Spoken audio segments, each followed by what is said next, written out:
Activists at the Spring Rising Teach-In in Washington, D.C. know the long-lasting effects of war in a way that most people hope they never have to. It's been 12 years since the Iraq War began, but for parents of deceased veterans like Kevin Lucy, some memories don't fade so easily.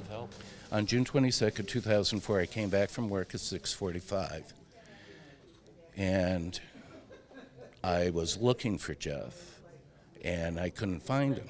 Just months before his suicide, Kevin's son Jeff had told his sister he was nothing more than a murderer. He was admitted to a hospital, but was later released. When I saw him, I thought he was standing, but he was hanging.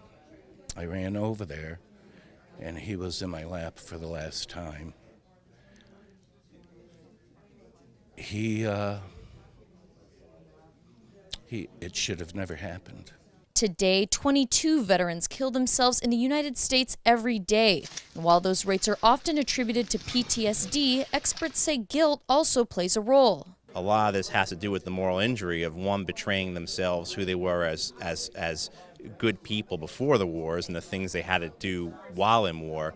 And then secondly, the moral failings of these wars, that these wars are based upon lies. Lies that the Bush administration admitted to in 2006. The main reason we went into Iraq at the time was we thought he had weapons of mass destruction. It turns out he didn't, but he had the capacity. This week, President Obama openly acknowledged in an interview that the group known as the Islamic State grew out of the U.S. occupation of Iraq. ISIL is a direct outgrowth of al-Qaeda in Iraq that grew out of our invasion, which is an example of unintended consequences, which is why we should generally aim before we shoot.